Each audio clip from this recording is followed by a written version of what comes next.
भगवान महादेव की भक्ति कर रहे हो और मन कह रहा है महादेव प्रसन्न नहीं है, तो आज की इस वीडियो में मैं आपको श्री प्रेमानंद जी महाराज द्वारा बताया गया एक ऐसा सीक्रेट उपाय बताने वाला हूँ जिससे आप आसानी से पता कर सकते हैं कि महादेव हमारी भक्ति से प्रसन्न है या नहीं। तो दोस्तों, ऐसा क्यों होता है कि हम महादेव की भक्ति करते जा रहे हैं लेकिन मन कह रहा है कि महादेव हमसे प्रसन्न नहीं है और ना ही हमें कोई संकेत मिल रहा है जिससे हम जान सके कि महादेव हमसे प्रसन्न है। तो अब जो बात मैं आपको बताने वाला हूँ वो श्री प्रेमानंद जी महाराज ने बताई है और इस सीक्रेट बात को जानने के लिए आपको सबसे पहले भागवत गीता में लिखी इस बात को जानना होगा जो कि मैं अब बताने वाला हूँ। दोस्तों, आपको शायद पता ना हो लेकिन मैं आपको बता देता हूँ कि जब द्वापर युग में भगवान श्री कृष्ण ने अर्जुन को गीता का ज्ञान दिया था तो भगवान श्री कृष्ण ने अर्जुन से कहा था कि मैं ही कृष्ण हूँ, मैं ही राम हूँ, मैं ही शिव हूँ और मैं ही सरस्वती, काली और लक्ष्मी भी हूँ,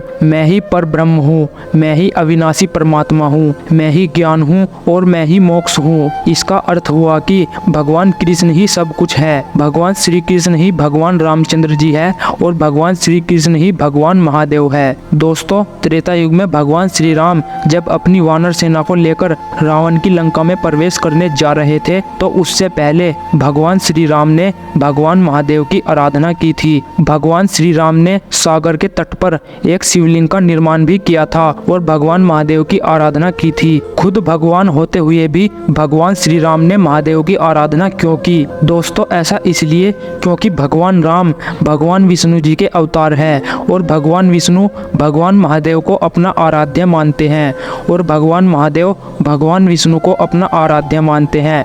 इसलिए भगवान शिव भगवान श्री राम जी का नाम जाप करते हैं और यही वो सीक्रेट बात है जो मैं आपको इस वीडियो में बताने वाला हूँ। जो मनुष्य भगवान हरि या भगवान श्री कृष्ण की भक्ति करता है उससे भगवान महादेव बहुत जल्दी प्रसन्न होते हैं क्योंकि आप महादेव के आराध्य भगवान हरि की भक्ति कर रहे हो। दोस्तों, जो लोग महादेव की भक्ति करते हैं तो महादेव जब अपने भक्तों से प्रसन्न होते हैं तो महादेव अपने भक्तों को भगवान श्री कृष्ण की भक्ति करने का संकेत देते हैं कि मुझे तो प्रसन्न कर लिया, अब मेरे आराध्य को भी प्रसन्न करो। वैसे जो लोग भगवान महादेव की भक्ति करते हैं और भगवान श्री कृष्ण की भक्ति नहीं करते तो उन लोगों से भगवान कृष्ण प्रसन्न होते तो हैं लेकिन हमारे महादेव बहुत भोले हैं। वे तो कहते ही हैं कि मेरे आराध्य की भी भक्ति करो, चाहे मेरी भक्ति मत करो, तभी मैं आपसे प्रसन्न होऊंगा। इसलिए महादेव की भक्ति करते करते अगर भगवान श्री कृष्ण से प्रेम होने लग जाए तो समझ लीजिए भगवान महादेव आपसे प्रसन्न है।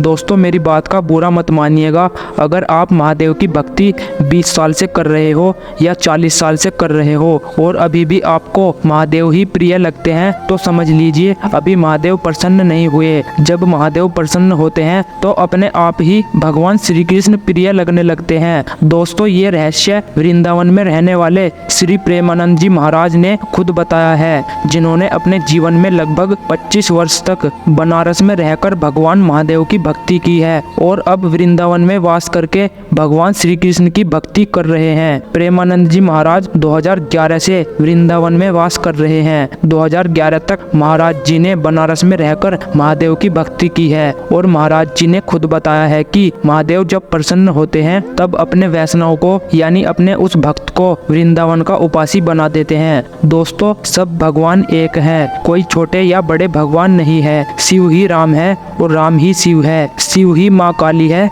और माँ काली ही माँ लक्ष्मी है। तो दोस्तों, इसी तरह की सीक्रेट बातें और जानना चाहते हो तो अभी वीडियो को लाइक करके हमारे चैनल को सब्सक्राइब जरूर कर ले। राधे राधे।